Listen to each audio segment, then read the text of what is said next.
Hello everyone, welcome you all in our YouTube channel Learning Radiology. Then start our today's topic. Today's topic is CT head. तो इसमें हम लोग देखेंगे CT head, जो head का हम लोग CT करते हैं किस तरीके से करते हैं, कैसे करते हैं, कौन कौन से वहाँ पे प्रोटोकॉल फॉलो करते हैं, पेशेंट को किस तरीके से लेटाया जाता है। आपने कई सारे वीडियोस देखा होगा या फिर पढ़ा भी होगा CT हेड को किस तरीके से किया जाता है, कैसे हम लोग CT हेड करते हैं, CT हेड क्यों करते हैं, क्यों नहीं करते हैं, किस तरीके से CT हेड की हम फिल्म देते हैं, कैसे हम फॉर्मेट बनाते हैं CT हेड फिल्म का। जो भी लोग रेडियोग्राफी में हैं और CT हेड सीख रहे हैं उनके लिए वीडियो बहुत अच्छा होने वाला है। जानकारी मिल जाए, वहाँ उनको जानकारी प्राप्त कर सकते हैं इस वीडियो से। रेडियोग्राफी के जो लोग स्टूडेंट हैं वो लोग। तो CT हेड की बात करते हैं तो CT हेड में नाम से ही पता चल रहा है कि जो हेड का जो है CT स्कैन किया जाएगा यहाँ पे।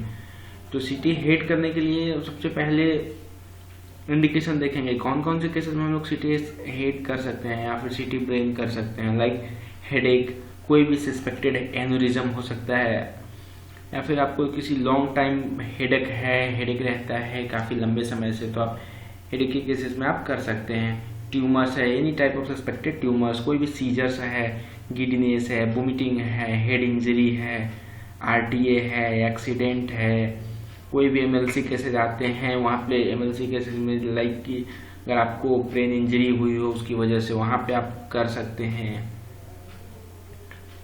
और भी बहुत सारे हैं जैसे ट्यूमर्स आपने देखा। अब देखते हैं, आगे बात करते हैं हम लोग कॉन्ट्राइंडिकेशन की, क्योंकि कॉन्ट्राइंडिकेशन क्यों नहीं करते हैं हम लोग CT हेड हम लोग नहीं करते हैं।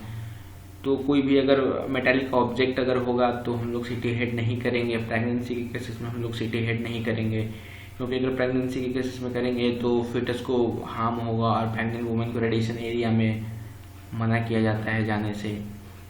मेटालिक ऑब्जेक्ट होगा तो या तो मेटालिक ऑब्जेक्ट हम लोग रिमूव करवाएंगे। कई बार होता है सूचर्स लगे होते हैं, मेटालिक सूचर्स है, तो उन कंडीशन में CT हेड को अवॉइड करेंगे, क्योंकि उसकी वजह से काफ़ी आर्टिफैक्ट आ जाएगा जिसकी वजह से हमारी इमेज खराब हो जाएगी, इमेज अच्छी नहीं मिल पाएगी, तो फिर CT हेड करने का हम लोग कोई फायदा ही नहीं होगा।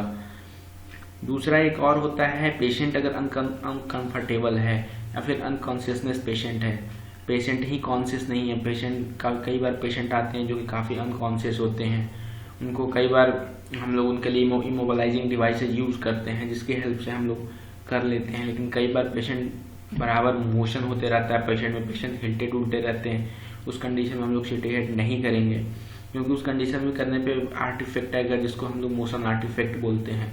तो उस कंडीशन में भी हम लोग CT हेड नहीं करेंगे। अब बात करते हैं CT में पेशेंट की प्रिपरेशन की।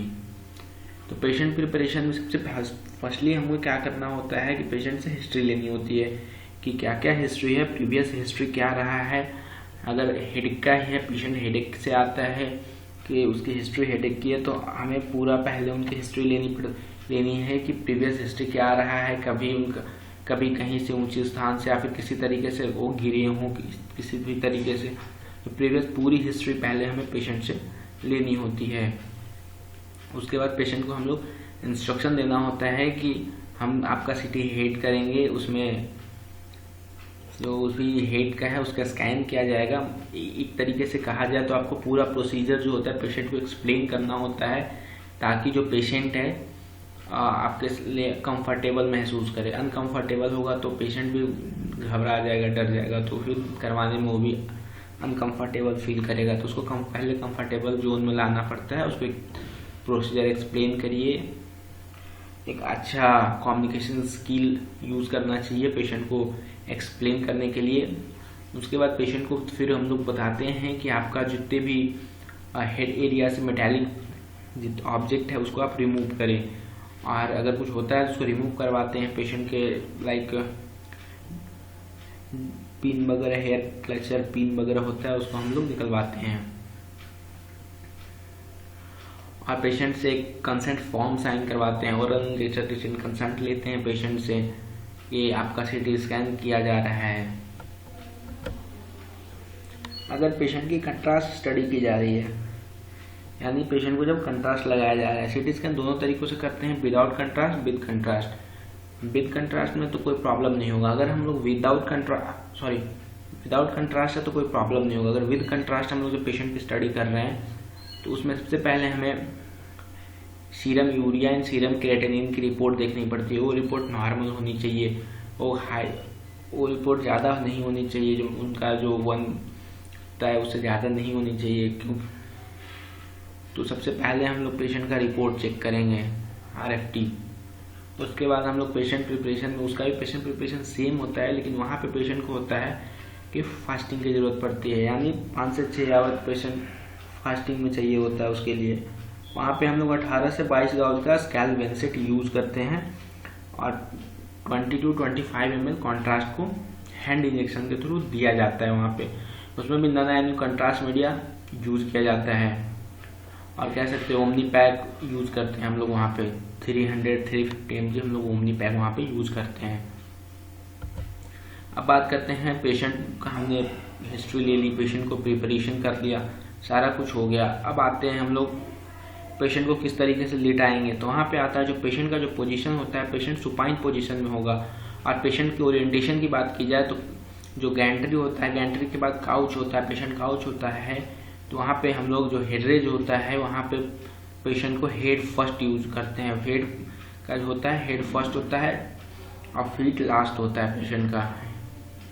और जो एनाटॉमिक रेफरेंस होता है पेशेंट का ऑर्बिटो मेटल लाइन, ये हमारा एनाटॉमिक रेफरेंस होता है। जो हम लोग वहाँ पे आपने देखा होगा 2 लेज़र आते हैं। जब हम पेशेंट लिटाने के बाद पेशेंट को जब लेज़र ऑन करते हैं तो जो 2 लेज़र होते हैं, जो एक तो हॉरिजॉन्टल बॉडी से पास होते हैं और दूसरा है वर्टिकल पास होता है। तो जो वहाँ पे हम लोग जो सेंटरिंग करते हैं पेशेंट का, वो ग्लैबला पे करते हैं। प्लानिंग जो होता है base of the skull to vertex, जो पेशेंट का जो प्लान करते हैं बेस ऑफ द स्कल से वर्टेक्स तक करते हैं। जो हमारा स्कैन टाइप होता है वो एक्सियल मोड में होता है। 3 सेक्शन होते हैं, एक्सियल, कोरोनल, सजाइटल। तो एक्सियल में हम लोग स्कैन करते हैं, कोरोनल सजाइटल में पोस्ट प्रोसेसिंग टेक्निक के थ्रू हम लोग रिकॉन कर लेते हैं। स्कैन ओरिएंटेशन की बात करें तो कॉर्डोक्रैनियल स्कैन होता है। यहाँ पे गैंट्री रोटेशन टाइम जो होता है 2 सेकेंड के गैंट्री रोटेशन टाइम होता है। अगर हम लोग स्लाइस थिकनेस की बात करें तो वहाँ पे 5 mm का स्लाइस थिकनेस होता है और 0.625 mm का होता है। केवी 120 kV होती है और MA 200 से 250 MA होती है। ये केवी MA जो होता है, ये मशीन जो होता है ऑटोमेटिक सेट हो जाता है जब हम वहाँ पे जाते हैं। पेशेंट को जब हम लोग सेंटर करके जब कंसोल में जब जाते हैं, वहाँ पे पेशेंट का जो डेमोग्राफिक डेटा फिल करते हैं, उसके बाद जब हम लोग फिल करते हैं पेशेंट का हेड करने जा रहे हैं और पेशेंट का एज और जेंडर जब फिल किया जाता है उसके अकॉर्डिंग सारा कुछ खुद से ऑटोमेटिक सेट हो जाता है। ये हो गई हमारी फिल्मिंग। अगर हम लोग फिल्मिंग की बात करें तो जब हम लोग प्लेन स्टडी कर रहे हैं यानी नॉन कंट्रास्ट स्टडी कर रहे हैं तो वहाँ पे प्लेन जो होता है हेड विंडो फिल्म दी जाती है, यानी ब्रेन विंडो फिल्म दी जाती है। एक्सियल इमेजेस का एक फिल्म दी जाती है जिसमें कि 25 इमेजेज होते हैं। 25 का फॉर्मेट बना के 5x5 का फॉर्मेट बना के एक फिल्म में दे दी जाती है। अगर कोई ट्रॉमा का केसेज है, जैसे कोई RTA का केस है या फिर फॉलिंग केसेज है, किसी भी तरीके का सस्पेक्टेड कोई भी ट्रॉमा का केसेज है, वहाँ पे हम लोग जो स्कैन होता है पेशेंट का, वो ट्रॉमा का वहाँ पे एक आता है करके वहाँ पे हम लोग करते हैं।